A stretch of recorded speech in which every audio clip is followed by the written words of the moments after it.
Let's check in with Joseph Lindsley in Ukraine. I missed my train this morning because the Ukrainian trains are always on time, but I'll speak to you from Kharkiv tomorrow. Joe. Little fucking Joe Lindsley.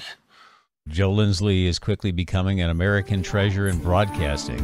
Welcome to Ukraine Bank. It's afternoon in Kyiv. Let's go to Ukraine now, and Joseph Lindsley. And Joe, it's hard to believe this has been going on for 2 years now. How are you today? Bob, good afternoon from Kyiv. Yeah, two years, and actually really 10 years. It was 10 years ago today, February 21st, when the Ukrainians had been standing in the main square of Kyiv and cities around the country, and really since November 21st, 2013, and all these months later, they stood through the winter. And 10 years ago from today, the then President Yanukovych made an agreement with the opposition in parliament. This was brokered with the help of some European officials and others. And Yanukovych had ostensibly agreed to make some reforms to meet some of the demands of the protesters, to limit the power of the presidency.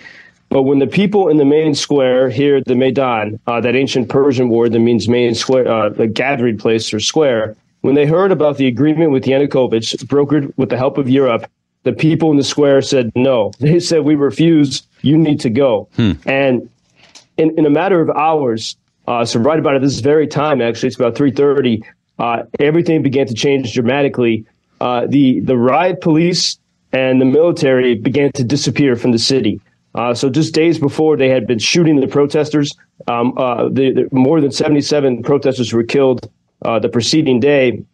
Later, they would be known as the Heavenly Hundred, those Ukrainians who sacrificed their lives during the Maidan protests. But within a few hours, all of a sudden, the main government buildings were abandoned. The authorities fled. Some of the police joined the protesters, and this was happening in cities all over the country. People in Lviv or Ivano-Frankivsk began to peacefully overtake these now empty government buildings. In some cases, entire police forces joined with the protesters, and the regime fell. And tomorrow I'll go into the history of exactly what happened with Yanukovych. But so it was this dramatic day where, because the protesters, which was a wide spectrum of Ukrainian society, because they had stood there in that main square and refused to budge, even in the face of bullets, they were able to transform their society, and to take, it wasn't even just, so many people interpret this as they were trying to be part of Europe, but they wanted a real democracy where the people are in charge. And many of the protesters did not go into government. Even the leaders of the protest, they went back to their civilian lives, doing whatever they wanted to do with their lives. That was their dream.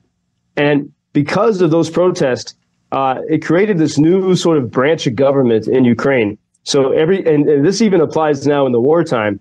Every time there's a tense political situation, that word Maidan is in the air, and it's a haunting term for anyone in power, because they know that Ukrainians have this additional check and balance called the Maidan, the public square. And so if they ever get pushed to the limit, there's always that possibility that people will take to the public square. And this is what this whole war is about. I mean, had those protesters not been there, had they given up, there would be no war today, because Russia would totally control the government here as it did before the Maidan. And, Putin, in his conversation or lecture to Tucker Carlson a few weeks ago, said that this war is about 2014. And indeed it is. And the Kremlin has tried to spin this as, it was created by the State Department, by that one woman, Victoria Nuland. They do everything they can to erase the fact that Ukrainians resisted.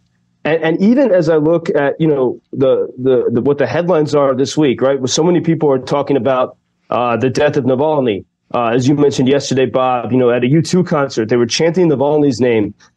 Even I saw the comedian Jim Gaffigan on Twitter. He's not very political usually, tweeted a loving tribute to Navalny.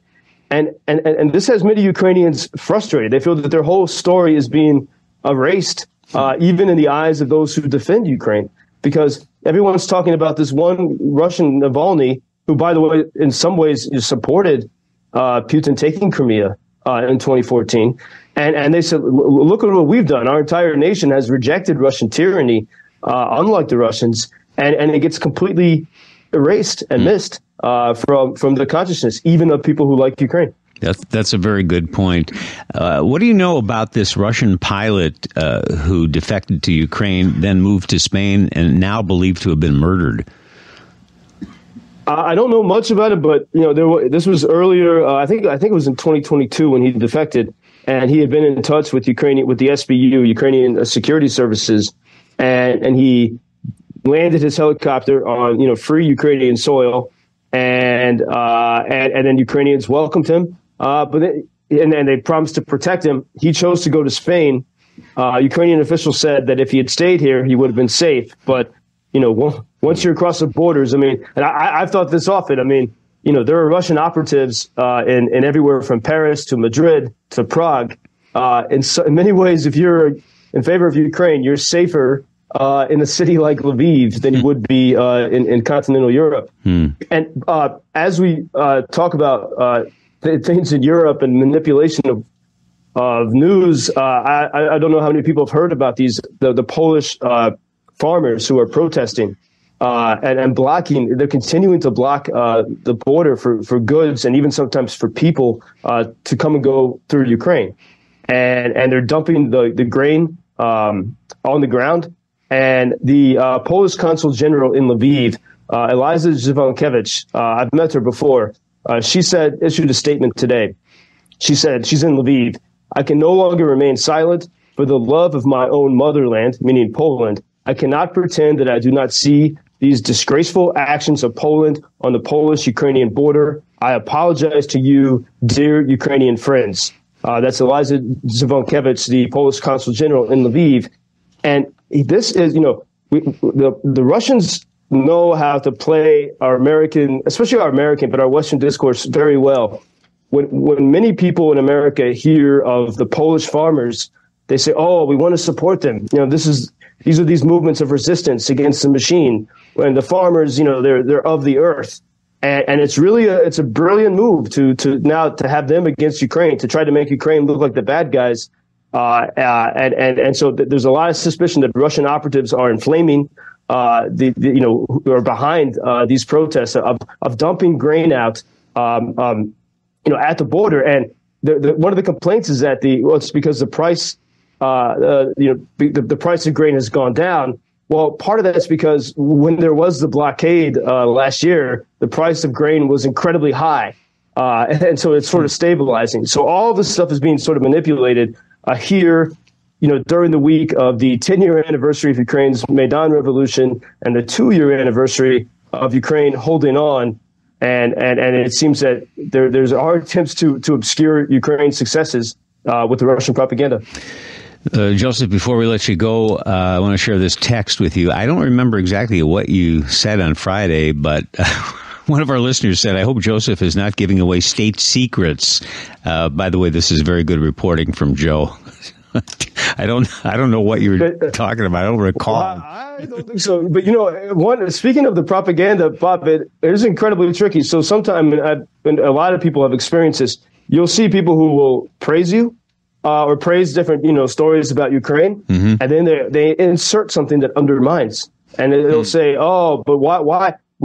Great job reporting on Ukraine, but why are you revealing state secrets? Could very easily be an effort of Russian propaganda. And if anyone who studied going back to Soviet times, they are incredibly savvy at this, at breaking people's spirits and at undermining voices who they want to silence. And this is why it can be very tiring, to reveal the truth through all the noise. Yeah, I know, and we really appreciate what you're doing there in Ukraine. Stay strong, stay safe, Joe. We'll talk tomorrow. Great. I'm about to catch the train. I missed my train this morning because the Ukrainian trains are always on time. But I'll speak to you from Kharkiv tomorrow. All right. Have a great journey and a safe one. Thank you very much. Thank you for introducing Ukraine on your social media pages. That's very important that much more people can get more information about the situation here and how everybody can help Ukraine to stay stronger and to save all the world. Що він сказав? Well, which side are you on? На чиїй ти стороні? Come on now. Oh, which side are you on? На чиїй ти стороні?